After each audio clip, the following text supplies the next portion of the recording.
gbógun máma dẹ̀yìn ọmọ mi. rántí ìlérí tí Ọlọ́run wọn dá sọ.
Inú èyí tí gbogbo àwọn tó wà ní ìsà òkú yóò gbọ́ ohùn rẹ̀.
àdúrà.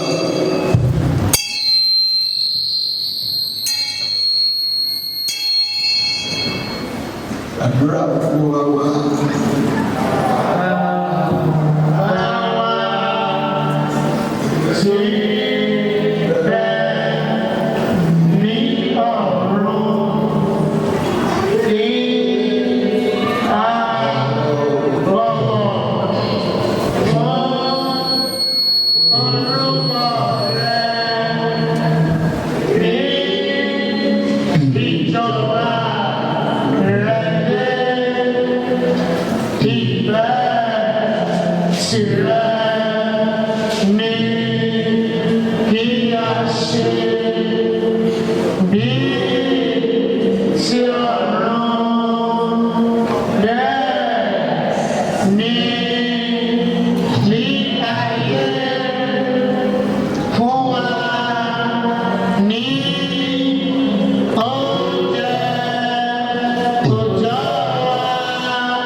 ìjọba yìí. Also to the members of this church.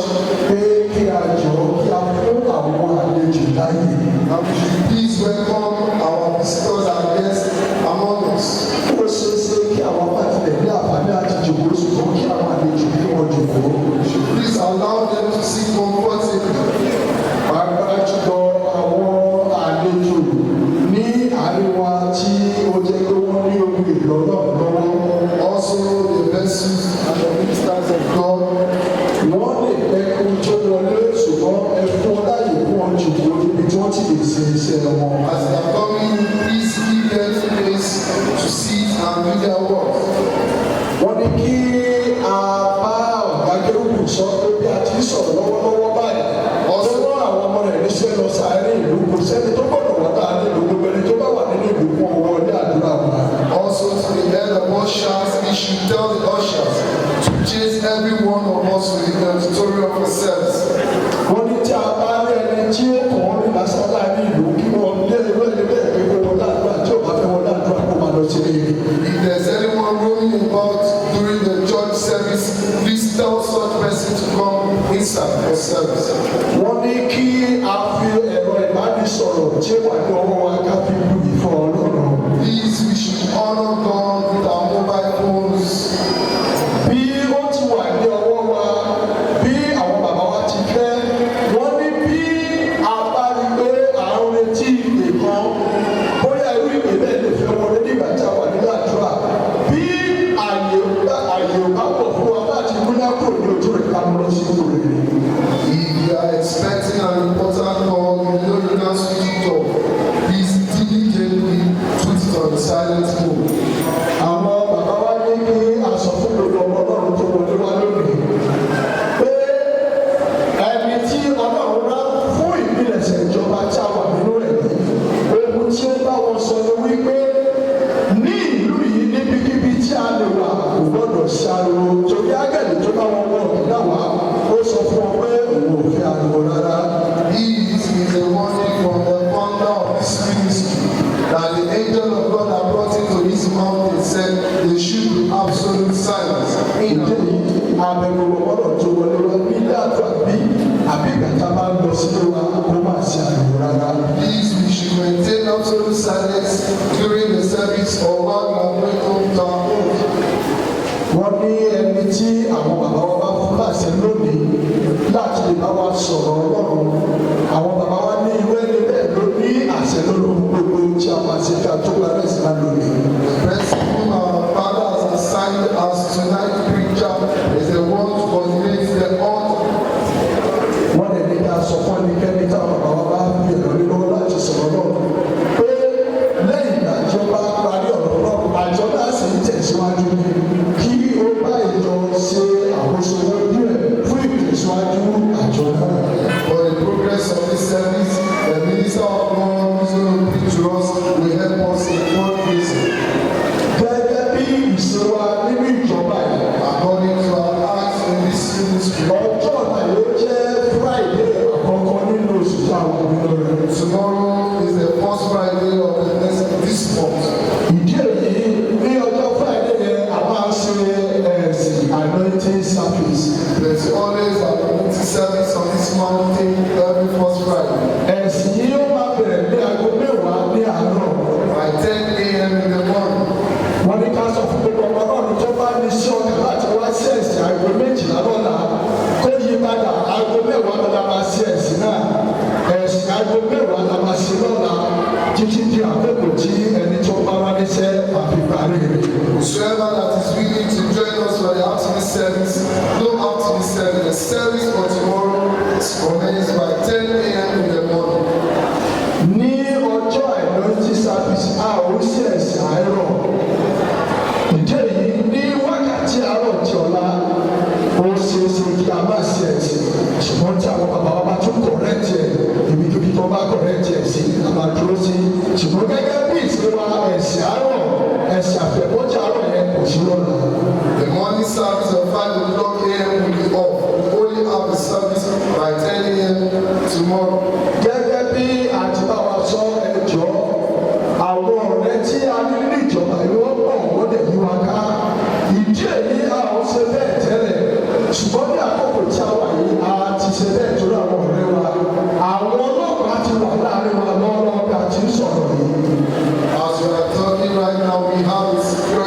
ourselves among us because of our friends that are around. Ìdí èyí apẹ̀gbọ́ ọmọ ọlọ́run tó bá wá torí àjọ yìí, ó máa rìn bí wọ́n ṣe wù ní àgbègbè tí a wà yìí. Tí a bá ti parẹ́ ẹ̀sìn máa lọ sílé rẹ̀. Bí a bá wà nínú ẹ̀sìn tó bá wà nínú ìlú, sáré wá sí ilé àdúrà. Torí tí wọ́n bá mú ẹnikẹ́ni ìjọ yìí ò ní ọdún sílẹ̀. Bóòdù ni wàá sọ pé torí pé olóṣèlú kò lọ sí ẹ̀sìn ló fi gbé láti ọ̀dọ̀ ọlọ́run. We should please respect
Reference the authority of God in the life of our Father in the Lord. And reference our Lord Jesus Christ. And with one purpose of respect, honor, and do business to all the men of God in the return. Every one of all that are gathered here to fellowship tonight in this service. And those who are members of this church that have been planning the church. And I pray for everyone present here tonight.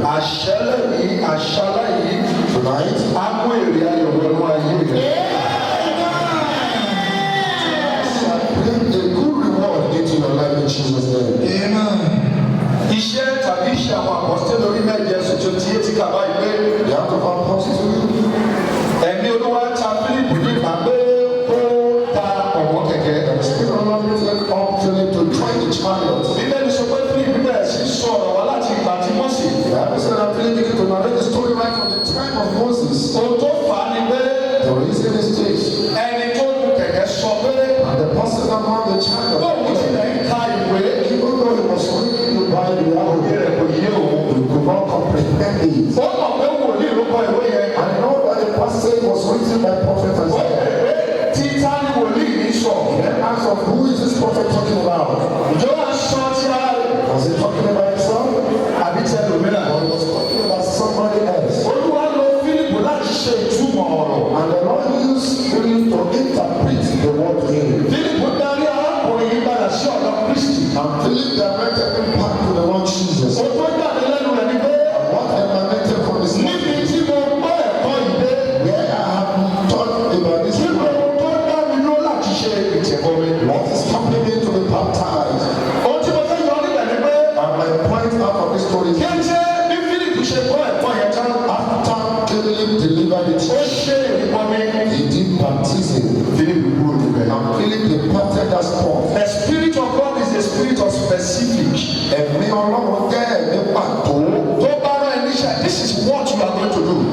If you say, Enlighten this man, baptize the man, and leave the man. kò sì fi ọmọ náà sílẹ̀. Amen. Ẹyọ nìkan pàtẹ́wọ̀ rẹ̀ nígbà lẹ́lẹ́yà. Ní àṣálẹ́, And for this evening, mo máa lọ sí kókó ọ̀rọ̀ wa lẹ́yìn àdúrà yìí. I'll go straight into the message after this prayer point.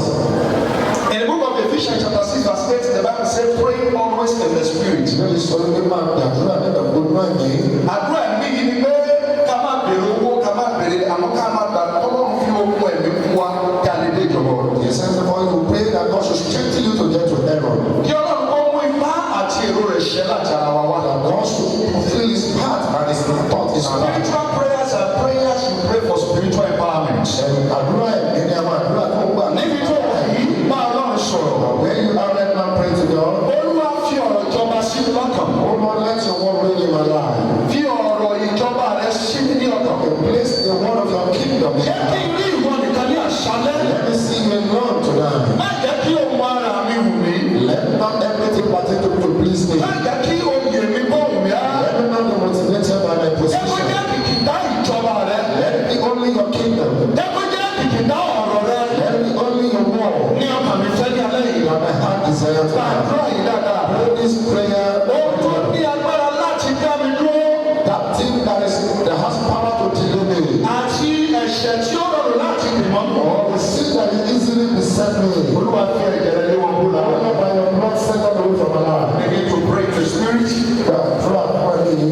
Pray in the spirit. Gbàdúrà nínú ẹ̀mí. Pray for understanding. Gbàdúrà fún òye. Pray for the word of God. Gbàdúrà fún ọ̀rọ̀ Ọlọ́run. Gbàdúrà yẹn dáadáa. And pray that prayer very well. Má ti bèrè owó. Don't ask for money. Má ti bèrè ìgbéga. Don't even ask for promotion. Má bèrè agbára tá a darí rẹ̀ sí ìjọba ọ̀rọ̀ mi. Ask for the power that will direct you to heaven. Ẹ̀mí ìwà bí Ọlọ́run. That spirit of godliness. Ìfẹ́ láti lè fẹ́ràn ọmọnìkejì rẹ̀. Have love and will to love your neighbor. Olú ọ̀fẹ́ láti sin Ọlọ́run. The grace to serve your God. Nínú ìjì ayé, nínú ìpọ́njú. Even in all turmoil of challenges of Ẹ̀mí life. ìbẹ̀rù kó lè bẹ̀rù Ọlọ́run rẹ̀. That spirit of fear your creator. That has surrounded me with spiritual fire. Olúwa fi iná rẹ̀ yí mi ká. Oh Lord, surround me with your spiritual fire. Fi iná ọ̀rọ̀ rẹ̀ yí mi ká. Surround me with the fire of your word. Gbọ́ àgbà. Yeah. Jésù Olúwa wa. Amen. Jésù Olúwa wa. Àtẹ̀lẹ́rẹ́ kárí ayé àdúpẹ́ lọ́wọ́ yín àgbẹ̀yẹ gàdá. Jésù ni orúkọ rẹ̀. Ọba tó dá ayé àti ọ̀run. Òkè àti ilẹ̀, òkun àti àwọn pẹ̀tẹ́lẹ̀. Omimi tó milẹ̀ méjì mọ́. Ọba mi àkókò ti polówó. Genesis chapter 6 verse 7 and 8. Ẹnì kan wà tí ó yàtọ̀. There was somebody that was ẹ̀ka díẹ̀. Èmi yóò pa ènìyàn tí mo ti dá kúrò ní orí ilẹ̀. Ok, ibi tí mo fẹ́ lọ wọ èyí ni ìran Nóà. Wọ̀nyí ni ìtàn Nóà. God bless you. Ìwọ̀nyí ni Ìtàn Nóà. Yes, bí ẹ bá ka ìwẹ̀ yẹn. Read that place very It well. was not his father's name, but that was. Kì í ṣe orúkọ bàbá rẹ̀. Ẹ ṣàkíyèsí story Nóà number 1. Nóà ṣe olóòótọ́. Hallelujah. Ẹ̀gbọ́n bá sọ ṣàlàyé olórí dìgírì mẹ́wàá ọ̀tọ́jọ́ nìkan owó lẹ́nu nìkan. The record of Noah in the presence of God was his righteousness. Ìtàn tí a kọ sílẹ̀ nípa náà ó jẹ́ òdodo. Bí fìlà wa bá gbé níbẹ̀ ìkọjá ìbẹ̀ yìí. Bí òye. Lókè yóò, òkè ìrànlẹ́kẹ̀ o.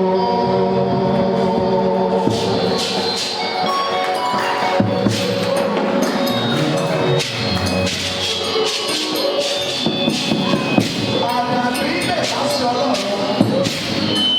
Máa ní ọ̀rẹ́ tó lọ́rọ̀. Bó bá ṣe lọ́rọ̀ lókè wọ́n kò lókè yóò, òkè ìrànlẹ́kẹ̀ o.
Thank you.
keeps promises.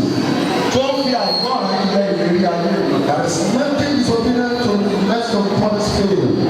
Ẹ̀jẹ̀ Jésù tàbí lọ́wọ́ rẹ̀. Táwọn jẹ́ Fílísì níwájú Sámsón. Who is Philistine before Samson? Táwọn jẹ́ Ágàdì kú níwájú Bálámù. Who is Daniel 10 before Balaam? Kí ni wọ́n pè ní ẹ̀jẹ̀ níwájú Gèásì ọmọ wòlíì? What is leprosy from the earth? Ṣùgbọ́n àìgbọ́ràn sọ wọ́n dẹrú. But disobedient people become the slave of all this. Ohun tí ìmẹ̀rún nílé wọn kọ nílé rẹ̀. What do not kill animal in your family, kill human beings. Israẹli ní wọn ló ogun wọn sá padà. Israel went to the battlefront and they ran back. Nítorí Ágàdì fọ́ kan tó ìdẹ́kùn. Because I can touch the untouchable things. Ohun ayẹ̀lérí. Something that changes Tọ́jú àìgbọ́ràn láti yẹ ìlérí. that is using disobedience to make your promise to fail. Ẹ̀jẹ̀ Jésù tàbí lọ́wọ́ rẹ̀. Lord of Jesus will deliver them from you. Tí bá ti gbé àpò àyàn tí ò bá ti bá. Once I call this prayer point and you cannot pray, Gbọ́dọ̀ tún rán wòlíì bí ìṣẹ̀lẹ̀ yẹn o. that means God will give you the promise. Ohun ayẹ̀lérí sọ bẹ́ẹ̀. God will change these promises. Sọ̀rọ̀ ohun ayẹ̀lérí. The wonder Àwọn wo for those that diligently láti seek fi Him. ara rẹ̀ wọ lọ́rùn. How do you diligently seek the Lord? Para mú fún ẹ̀sìn. By keeping yourself away from sins. Láti mú káwé ọkùn 300 years lórí ọlọ́run. When I read the book of Daniel, he walked with God for 300 years. 300 years. For 300 years. Ní màgbọ́n pọ̀ tó báyìí. I don't know that it's much like that. Noah was 600 when he started working. No idea of Àwọn ọmọ 50 years báyìí ẹ̀ tó lè wá sọ̀rọ̀. we 50-year-old people now coming to the people. Òun rẹ̀ kí òun káyà yóò múlò láwọn ẹ̀jọ̀. Ó dẹ̀ nígbà ìwọ̀dà tẹ́lẹ̀. As I'm saying, I used to fast before. Àìgbọ́n àti gẹ̀ẹ́tì. But disobedience has weakened you. Amen. Amen. Ẹnìkan ni ó ṣàmì. Only one person should still louder amen to this prayer. Kú sínú ẹ̀sìn. Àgbà yẹn náà tóbi, wọ́n ní òun lè kú sínú ẹ̀sìn. Àyẹ̀wò ìyàwó mi yẹn o. I said that prophet can sing this song. Wọ́n ní màmí ẹ̀ wàásù. Say, how that man can preach? Ó kà jẹ́ pé owó ṣọ́ọ̀ṣì kan yá fún owó jẹ. But you know that the person in church one day. Nínú ìyàwó àbọ̀ ó dà ìsàlẹ̀ ìpa. It was that thing that caused sickness. Dábì mú òun lè kú sínú ẹ̀sìn.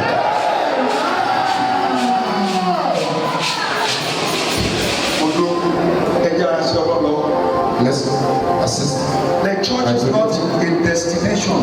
Church is a destination. The church is not a destination, a place. It's a place for transformation. Okay, it's not ilé ìṣèkáyà. Torí náà bí a bá rí ẹnikẹ́ni láàrin wa tó bá ẹ̀ṣẹ̀ kan ní ìjà tí ò ti borí ẹ̀. There is somebody that's still struggling with some certain sin. Ẹni tó fẹ́ gbọ́ràn sọ́lọ́run tó fẹ́ ṣiṣẹ́ òdodo ṣùgbọ́n ó láwọn ẹ̀ṣẹ̀ kan tó dì mọ́. Somebody that want to be obedient to God and want to do what God does. Ọ̀sẹ̀ lórí ọ̀fẹ́ alẹ́ yìí I use the grace of tonight's message láti yọ̀ǹda ayé rẹ̀ fún Ọlọ́run. to surrender your life to the Lord Jesus Láì tijú èrè, without being ashamed of anybody. mo fẹ́ kó na owó rẹ̀ sọ. I just want you to raise up your hand. Má gba àdúrà pẹ̀lú rẹ̀. And I will just only pray with you. A máa ṣe sọ rẹ̀. I will do the donation. Amen. Amen. Amen. Amen. Sábà bá mi kẹ́kọ̀ọ́ pé a mi bọ́ nìkejì. Ṣùgbọ́n ọ̀rọ̀ rẹ̀ náà wá mú gbà yín mo bọ́ nìkejì. Some people don't know the time they got born again. Only Torí ìwà yín wọn ní ìwù àti kékeré yìí. because the character they have been displayed right from childhood. Bẹ́ẹ̀ni ní àkọọ́lẹ̀ ìbọn ó kà jí lọ́jọ́ kan pé òun láì lọ. They only woke up one day. Ẹ̀sà máàmá àti tó tí mo sọ yìí. Don't be ashamed of this flower right here. Kò kan anybody. It's the matter of your life. Bá a bá ní ẹ̀ṣẹ̀ kan tó ń bájà. If there is any sin you are struggling with, Àìgbọ́ràn kan tí ò jẹ́ kó lè ṣe ọ́. maybe there is a certain disobedience that cannot allow you to Ìnáwó ẹ̀ṣọ́ kìdí tó wà ẹ̀ka just raise up your hand for us to pray together with Tí o you. bá náwó dìde lórí ẹ̀ṣẹ̀ rẹ̀. If you are raising up your hand, just get up by faith. Dìde lórí ẹ̀ṣẹ̀ rẹ̀. Rise up on your feet and push it to the devil. Bí o bá náwó dìde lórí ẹ̀ṣẹ̀ rẹ̀. If you are raising up your hand, Ẹ̀yin tí ẹ̀ lọ́rùn láti wò wọ́n bẹ́ẹ̀ ṣe máa wò wọ́n wọnú òdodo and nìyẹn. that is why you are looking at them by the time you are entering to their righteousness. Kéré tó bí o mọ̀ pé kí ni ìwọ fẹ́ fi ilẹ̀ òyìn sí. You know that you are struggling with this certain sin and you want to leave it. Wọ́n mọ̀ ẹ́ kó sin Ọlọ́run dáadáa ṣùgbọ́n o ṣe dá ẹ̀ṣẹ̀ kan. You want to serve God over the but there is a particular system disturbing you. Wọ́n lè dá ìdílé ní tó wà ẹ́. You can get up wherever you are right now Àwọn àdúrà yìí. and just pray this prayer.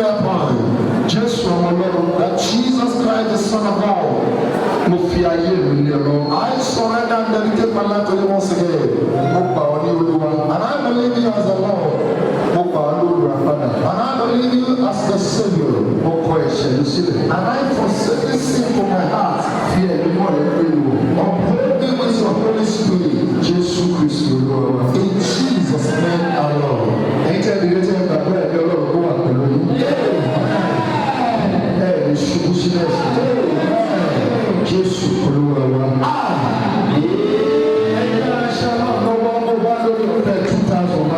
Just have grace of 2,000 and 1,000. And you have the grace of 1,000.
tọ́lọ́run wọn dà sọ.